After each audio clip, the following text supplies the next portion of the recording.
CP Tamilarasi சீரியல்ல இப்போ ஒரு அட்டகாசமான அருமையான மாசான எபிசோட் வந்திருக்குன்னே சொல்லலாம். வீசியும் வந்து சுத்தமா போமாட்டேங்குது. பார்க்குற எல்லாரும் லைக் பண்ணிட்டு பார்த்தீங்கன்னா, எனக்கு கொஞ்சம் பேச வந்து மூட்டிட்டா இருக்கும். நம்ம சிபி கிட்ட வந்து இனிமேட்டு சத்தம் போட்டு பாட்டெல்லாம் எதுவும் கேட்கக்கூடாது. அமைதியா இருக்கணும். எப்படியெல்லாம் நடந்துக்கணும்னு பழக்கவழக்கத்தபடி ஒண்ணு ஒண்ணா வந்து சொல்றாங்க. இது எல்லாம் கேட்ட உடனே வந்து வீட்ல இருக்கிற எல்லாரும் வந்து கடுப்பாகுறாங்க. அந்த இடத்துல, "அண்ணா நீங்க தானா ஏதாவது பண்ணணுங்கிற மாரி" அந்த இடத்துல கணேசன் கிட்ட வந்து பேசுறாங்க. சிபியோட அம்மா, "சரிம்மா, நீ எதுக்கும் கவலைப்படாத. நான் பார்த்துக்கிறேன்" அப்படின்னு சொல்லிட்டு கணேசன் பாட்டுக்கு வேக வேகமா போறாங்க. தமிழரசி, "என்னங்க இந்த ஆட்டம் ஆடிக்கிட்டு இருக்கா? நீங்க கூட எதுவும் கேட்க முடியாம இருக்கீங்க. எல்லா அதிகாரத்தையும் உங்க அம்மா அவங்களுக்கு குடுத்துட்டாங்க. அதனால தான் நான் பல்ல கடிச்சுக்கிட்டு அமைதியா இருக்கிற மாரி ஒரு சூழ்நிலை ஆயிடுச்சுங்கிற மாரி யோசிச்சுட்டு இருக்காங்க. அந்த இடத்துல சரி பார்த்துக்கலாங்கிற மாரி சொல்லிட்டு இருக்கிறப்ப, அப்பன்னு பார்த்து தமிழரசிக்கு ஒரு ஃபோன் கால் வந்து வந்துருது. வந்த உடனே, "இது மாரி உங்க அப்பா இந்த இடத்துல இருக்காங்க. நீ இதான் உங்க அப்பாவான்னு பார்த்து சொன்னனா, நாங்க எல்லா வேலையும் முடிச்சு குடுக்கறதுக்கு வசதியா இருக்குங்கிற மாரி சொன்னோனே, பட்டமாயிட்டாங்க. என்னாச்சு? என்னாச்சுங்கிற மாரி நம்ம ஜெகதாம்பாள் வந்து கேட்கும்போது, என்ன சொல்றதுன்னே தெரியாம இருக்காங்க. நான் அர்ஜென்ட்டா உடனே போணும் அப்படின்னு சொன்னோனே, "சிபி நீயும் தமிழ கூட்டிட்டு போ" அப்படின்னு சொன்னோனே, இது உண்மையிலேயே என்னோட அப்பாவா இருக்குமோ? அப்படின்னு சொல்லி அந்த இடத்துல யோசிச்சுட்டே கார் ஓட்டிட்டு இருக்காங்க. என்ன இவ வந்ததுலேருந்து வந்து அழுதுகிட்டே இருக்கா. இவ சந்தோஷமா சிரிச்சு பேசி, நம்ம கிட்ட வந்து திமிருத்தனமா காட்டுற தமிழரசிய தெரியும். ஆனா இவ என்ன இப்படி பாட்டமா இருக்கா? எங்க சொல்றா? இப்ப எங்க போணும்னு சொன்னா தானம்மா முடியும்னோனே, ஒரு இடம் பேர வந்து சொல்றாங்க. இத கேட்டோனே தூக்கி வாரி போட்டுருது அந்த இடத்துல. "யாரும் அங்க உனக்கு தெரிஞ்சவங்க இருக்காங்களா?" அப்படின்னு சொல்லி கேட்கும்போது, "இப்போதைக்கு என்கிட்ட எதுவும் கேட்காதீங்க. அங்க போய் பார்த்தா தான் எனக்கே தெரியும்" அப்படின்னு சொன்னோனே, "யார் ஃபோன் பண்ணி உன்ன வர வச்சது?" அப்படின்னு சொல்லும்போது, "தெரியலங்க. என்கிட்ட எதுவும் கேட்க வேணாம். சரி, சரி அமைதியா இரும்மா, அமைதியா இரும்மா. நான் வந்து கூட்டிட்டு போறேன்னு" சொல்லிட்டு, அந்த இடத்துல கார வந்து நிப்பாட்டுறாங்க. வாசல்ல 2, 3 அதிகாரி வந்து நிக்கிறாங்க. "என்னம்மா நெனச்சுக்கிட்டு இருக்க? எவ்வளோ தாமதமா வருது? எவ்வளோ நேரம் தான் உனக்காக காத்துக்கிட்டு இருப்பேன்" அப்படின்னு சொல்லி அவங்க வந்து சத்தம் போட்டு பேசினோனே, "தெரியல சார். என்ன சார் இப்படியெல்லாம் வந்து சொல்லிட்டு இருக்கீங்க? எனக்கு ஒண்ணும் புரியல" அப்படின்னு சொல்லி அந்த இடத்துல சொல்லும்போது, "உள்ள வாம்மா டக்குன்னு" அப்படின்னு சொல்லி உள்ள வந்து தமிழரசிய வந்து கூட்டிட்டு போறாங்க. ஏகப்பட்ட பேர் வந்து நல்லா அசந்து தூங்கிட்டு இருக்காங்க. அத தாண்டி வந்து போம்போது, தமிழரசியால அங்க நிக்கவே முடியல. அப்படியே வந்து நடுங்கிக்கிட்டே வந்து போறாங்க. அந்த இடத்துல சூப்பரா வந்து நடிச்சிருந்தாங்கன்னே சொல்லலாம். தமிழரசி அந்த இடத்துல இது எல்லாத்தையும் சிபி வந்து தூரத்திலேருந்து பார்க்குறாங்க. என்னடா இது! இந்த ரூம்க்குள்ள வந்து கூட்டிட்டு போறாங்க. தமிழரசியால எப்படி நிம்மதியா இருக்க முடியும்? இந்த விஷயம் தெரியாம நம்ம ஏதோ ஏதோ பேசிட்டோமே அப்படின்னு சொல்லி யோசிச்சுட்டு இருக்காங்க. அந்த இடத்துல சிபி. அப்பன்னு பார்த்து, "சீக்கிரம் சட்டுப்புட்டுன்னு பார்த்து சொல்லுமா. எதுக்கும்மா இவ்வளோ தாமதம் வந்து பண்ற? இதெல்லாம் சாதாரண விஷயம் தானே." "சார், உங்களுக்கு வேணா சாதாரண விஷயமா இருக்கலாம். எனக்கு எப்படி சார்?" அப்படின்னு சொன்னோனே, "சரிப்பா, நீ காட்டுப்பா" அப்படின்னு சொன்னோனே, துணிய 2, 3 துணிய வந்து விலக்கி காட்டுறாங்க. அப்படியே ஃபீல் பண்ணி பார்த்துக்கிட்டே இருக்காங்க. என்ன சொல்றதுன்னே தெரியாம இருக்கிறப்ப தான், நல்லா பார்த்ததுக்கப்புறம், "இது என்னோட அப்பா இல்ல சார்" அப்படின்னு சொல்லிடுறாங்க. "சரிம்மா, இது சொல்றதுக்கே இவ்வளோ நேரம் ஆயிடுச்சா?" அப்படின்னு சொன்னோனே, எதுவுமே சொல்ல முடியாம, அப்படியே வந்து அடி மேல அடி வச்சு வந்துகிட்டே இருக்காங்க. அந்த இடத்துல அப்பன்னு பார்த்து சுத்தி இருக்கிறவங்கலாம் என்னென்னமோ வந்து பேசிட்டு இருக்காங்க. தமிழரசிக்கு வந்து யார் என்ன பேசுறா? என்ன பண்றான்னு தெரியாம, அப்படியே வந்து நடந்து வந்துகிட்டே இருக்காங்க. இந்த விஷயத்த பார்த்து அவங்களால ஜீர்ணிக்கவே முடியல. சூப்பரா வந்து நடிச்சுக்கிட்டு இருக்காங்கன்னே சொல்லலாம். அந்த இடத்துல தமிழரசி.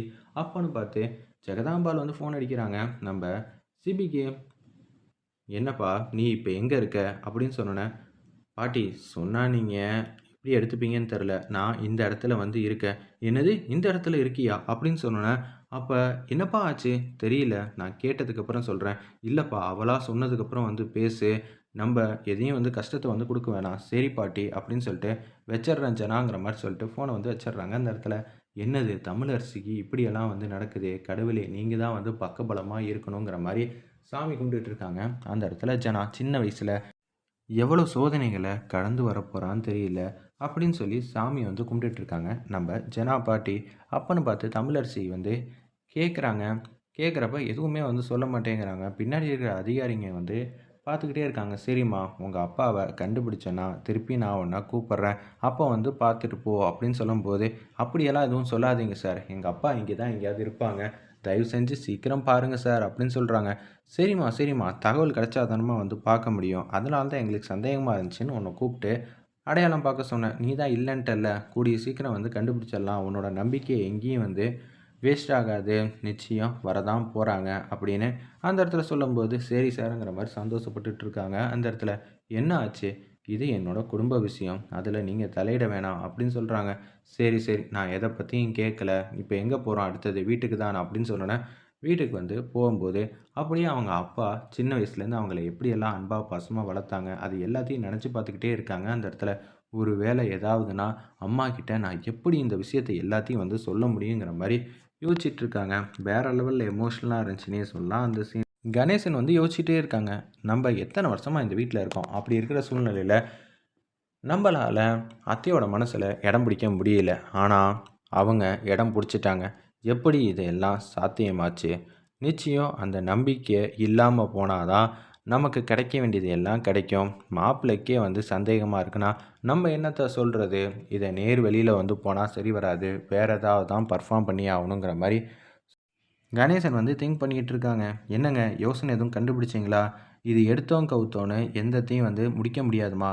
ஏன்னா, உங்க அம்மா மனசுல நல்ல ஆழமா வந்து இடம் பிடிச்சிருக்கா. அப்படி இருக்கும்போது நம்ப எதார்த்தமா ஏதாவது சொன்னோம்னு வச்சுக்கயேன், மேலோட்டமா திட்டம் போட்டா சரி வராது.